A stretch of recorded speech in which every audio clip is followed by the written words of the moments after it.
President Trump attempted Tuesday to douse the political firestorm over his kid glove treatment of Russian President Vladimir Putin, but Republican leaders were already preparing an end run around the White House with legislation to stop Moscow from meddling in U.S.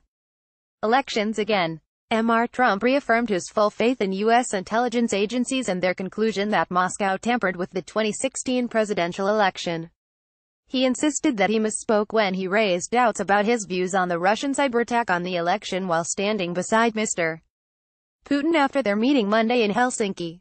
He misspoke, the president said Tuesday, when he said in front of the microphones a day earlier that he didn't know why it would be Russia that interfered. What he meant to say, he said, was, I don't see any reason why it wouldn't be Russia. The president also vowed to stop Russia or any other country from cyberattacks on this year's midterm elections. Unlike previous administrations, my administration has and will continue to move aggressively to repeal it, and we will stop it. We will repel it, any efforts to interfere in our elections, he said.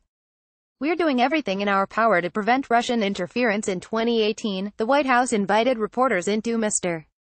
Trump's meeting with Republican lawmakers in order for him to squelch the uproar.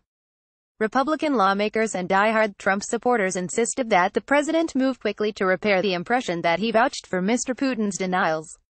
Before Mr. Trump clarified his views, Senate Majority Leader Mitch McConnell, Kentucky Republican, took a hard line against Russia election meddling. I think the Russians need to know that there are a lot of us who fully understand what happened in 2016 and it really better not happen again in 2018. Mr. McConnell told reporters at the Capitol. He was considering bringing to the Senate floor legislation that would crack down on election cyberattacks. One bill, the Deter Act, would give the Director of National Security the power to trigger powerful sanctions within 10 days of determining that a foreign country was interfering in an election.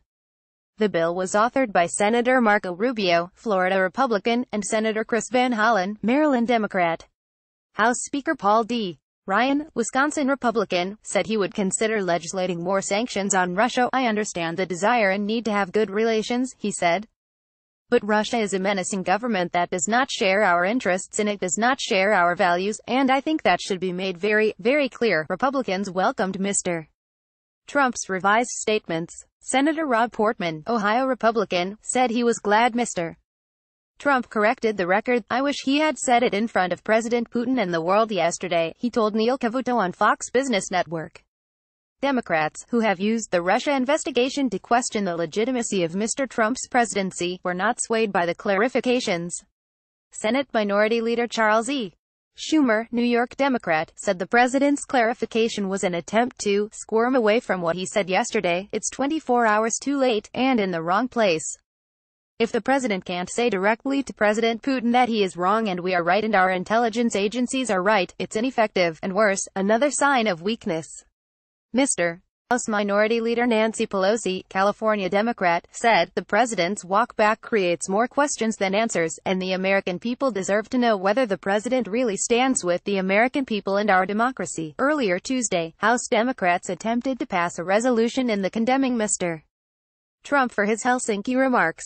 The Republican-led House ruled the measure out of order.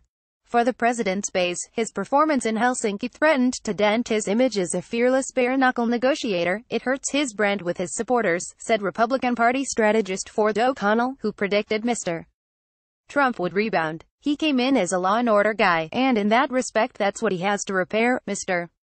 Trump's "Why would it be Russia?" comment was among several remarks at the post-summit press conference that triggered bipartisan blowback, including piercing criticism that the president sided with the former KGB spy chief against America's intelligence community.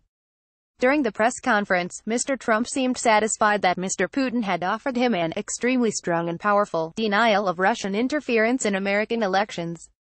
Days earlier, Special Counsel Robert Mueller's team handed up indictments of 12 Russian military intelligence agents for hacking emails at the Democratic National Committee and at Democrat Hillary Clinton's 2016 campaign. In Helsinki, Mr. Trump was unable to separate Mr. Mueller's investigation of Russian meddling from his probe of Trump campaign collusion with Moscow.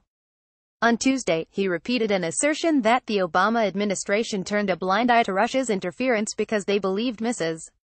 Clinton would win the presidency.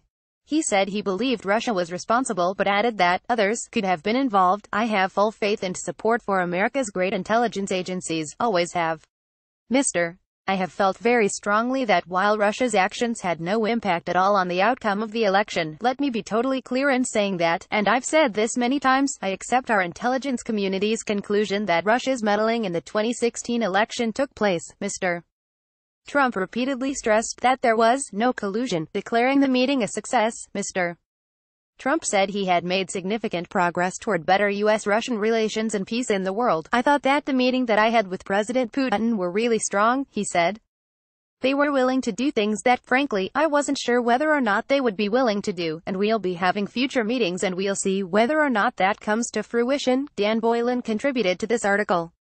The Washington Times welcomes your comments on Spot.im, our third-party provider. Please read our comment policy before commenting.